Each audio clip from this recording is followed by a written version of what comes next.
Эволюцияның 5 себебі. Биология ғылымын түсіну эволюция процесі туралы терең түсінікті талап етеді. Көптеген адамдар табиғи сұрыпталу процесімен таныс. Алайда бұл эволюцияға келетін 5 процестің бірі ғана. Осы 5 процесті талқыламас бұрын эволюция дегеніміз не екенін анықтауымыз керек. Эволюция генофондтың уақыт өте келе өзгеруі. Сонда генофондтың өзі немене? Ал ген дегеніміз ше? Генетика ғылымы туралы айтуды бастамас бұрын мына оқиғаны қарастырайық. Жолаушыларға толы қайық суда төңкеріліп, онда отырған 10 адам ғана тірі қалады. Ешкім оларды құтқармай, олар осы аралда жаңа популяцияны құрайды. Тірі қалғандардың ішінде 5-інің шашы қызғылт түсті болып шықты. Қызғылт шаш адамда қызғылт шаш генінің 2 көшірмесі болғанда пайда болады. Егер сізде бұл геннің тек 1 көшірмесі ғана болса, сіздің шашыңыз қызғылт болмайды.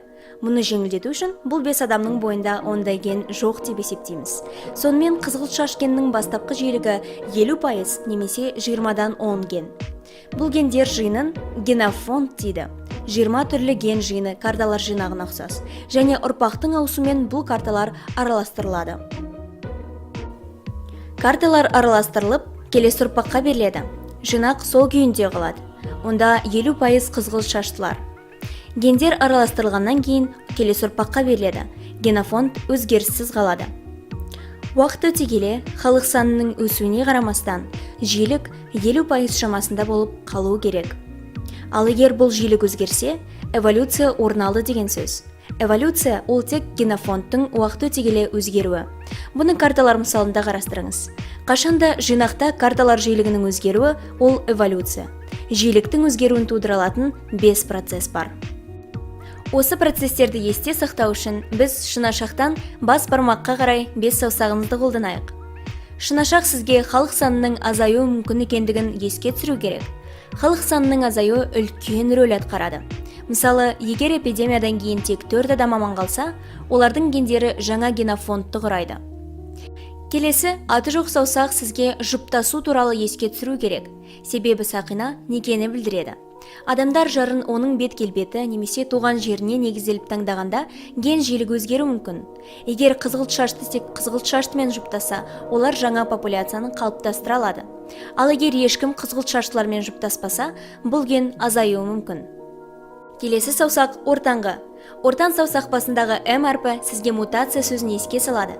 Егер жаңа ген мутация арқылы қосылса, ол жиілікке әсер етуі мүмкін. Геннің мутациясы арқылы шаштың жаңа түсі пайда болды деп елестетіңіз. Әрине бұл генофондтың жиілігін өзгертеді. Сұқ саусақ сізге қозғалысты еске салады. Жаңа адамдардың иммиграциясы немесе көшіп келуі ген жиілігін өзгертеді. Сондай-ақ халықтың аумақтан қоныс аударуы немесе эмиграциясы да жиілікті өзгертеді. Ғылымда бұл құбылыс ген ағыны деп аталады. Аталған 4 құбылыстың барлығы да генофондтағы ген жиілігінің өзгеруіне келеді. Халық санының қысқаруы, кездейсоқ емес жұптасу, мутация, ген ағыны. Алайда бұлардың ешқайсысы бейімделуге келмейді. Табиғи сұрыпталу жергілікті қоршаған ортаға бейімделген организмдерді тудыратын жалғыз процесс. Оны есте сақтау үшін бас бармақты қолданамыз. Табиғат организмге пайдалы бейімдеушілікке бас бармағын жоғары қаратып дауыс береді, ал жарамсыз бейімдеушілік үшін саусағын төмен қаратады. Өзінің тіршілік ортасына бейімделе алмағандардың гендері біртіндеп жақсырақ бейімделген гендермен ауыстырылады. Қызғылт шаш бұндай бейімделудің бір мысалы. Қызғылт шаштың солтүстік климатта артықшылығы бар. Себебі ашық түсті тері көбірек жарық сіңіріп, D витаминін синтездеуге мүмкіндік береді. Алайда оның оңтүстік климаттық жағдайларда кемшілігі болды. Онда ультракүлгін сәуленің ұлғаюы обыр ауруларына немесе туудың төмендеуіне әкелді. Жарамсыз бейімдеушілік. Тіпті бас саусақтың өзі табиғи іріктеу процесінде қалыптасқан бейімделу болып табылады. Біз талқылаған эволюция микроэволюция болып табылады. Өйткені ол үлкен емес өзгерістермен байланысты. Дегенмен эволюцияның бұл түрі макроэволюцияға немесе жаңа түрлердің қалыптасуына әкелуі мүмкін. Біздің планетамыздағы барлық тірі ағзалардың шығу тегі бір. Олардың барлығы эволюция процесінен өтті. Мысалға, өз қолыңызға қараңыз. Бұл миллиондаған жылдарға тең уақыт алатын 5 процестің керемет нәтижесі.